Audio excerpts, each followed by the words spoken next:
No, we're gonna watch this. The tagline that I saw on the tweet was after the 76ers loss, it was just Embiid saying, "Me and James Harden can't win alone." We're gonna watch the full clip and we're gonna talk about this. I was a little like, all right, buddy, when he said it. You know what I mean? It's a pretty, like, if you just look at the quote, it does not look very good for Embiid. But we're gonna watch the whole clip.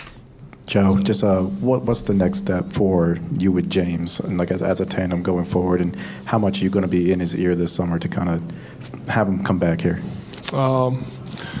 Okay, so already the question is just asking. See, when they shared around the clip, it was really just a part of him going, "I can't win alone. Me and Harden can't win alone." So obviously it sounds really bad. But the question is, how do you expect you? The question is about him and Harden. Just keep that in mind. I'm gonna try to be on his defense because I didn't know that was the question.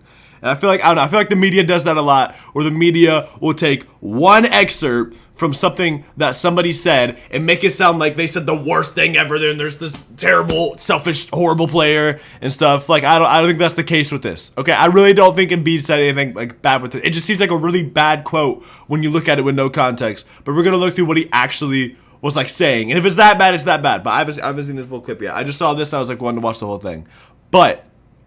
So let's run it back. So it literally, his question is, how do you expect you and Harden to move forward in the shit? Joe, just what's the next step for you with James, and like as a tandem going forward, and how much are you going to be in his ear this summer to kind of have him come back here? We got an unfinished, job. We haven't won anything, and I think. We got the chance, to win. I agree with that. Obviously, going to 7 games, and having a chance to close it out at home, which we didn't do. I get that because he's had so many chances. Like he literally went to 7 against the Raptors 2019. Like they've for the past few years, like they've had so many chances to get there, and every single time I feel like the 76ers are just this close to pulling through, and they're just never able to. This whole trust the process Embiid era has, but like I can definitely see how like at this point he's pretty upset about it, especially how like once they got blown out by in Game 7, that was pretty rough. Embiid definitely has a lot on his shoulders though. Like there's definitely in big moments Embiid has not stepped up. Like he's definitely not pulled his weight in some moments where the 76ers really needed him. But saying that, I do get what he's saying. I think this year he had a great surrounding cast around him though, but the Celtics just outplayed them, and I think simply like the Celtics were just a better basketball team. And Jason Tatum having that historic performance that he had in Game 7, the 51 points.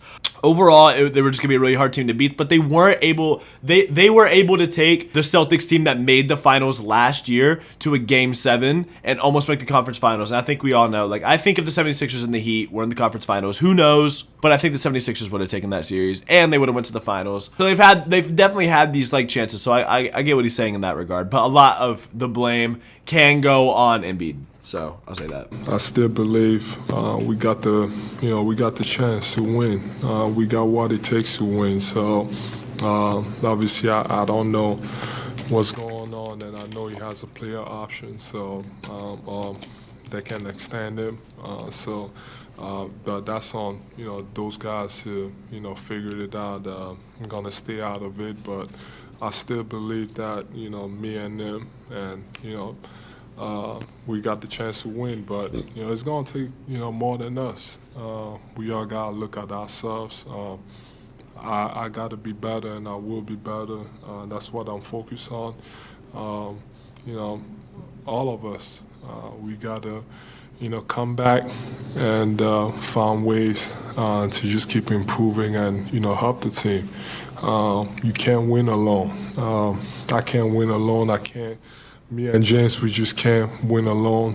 That's why basketball is played 5-on-5. So, Okay, I see why that clip looks so bad. Like, if you just take that excerpt. But if you look at the whole thing, it's not that bad. I get what he's saying. He's literally just saying basketball is a team sport. It's 5-on-5. The question was about him and Harden. He was simply just saying that he cannot take this alone. Like, he's saying is a team sport, so as an effort. And then the question was about him and Harden working together.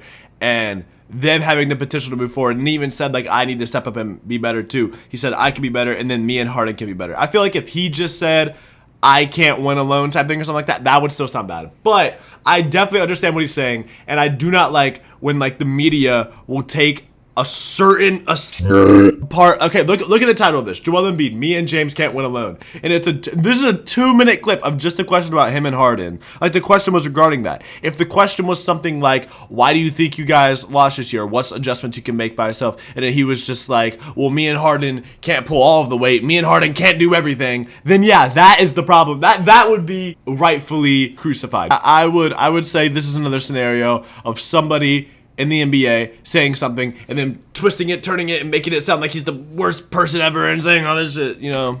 We just need everybody to just, try to keep finding ways to get better, and we'll be fine. Yeah.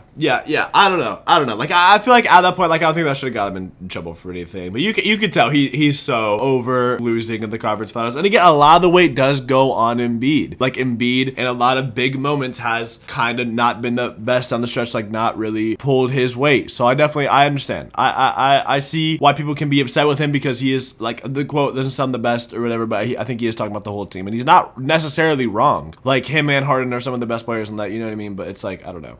I get what he's saying, but the 76ers, I feel like definitely have the potential. Like, I agree with what he was saying when he said that the 76ers have potential to make it to the finals, definitely to make the finals, and possibly win a championship.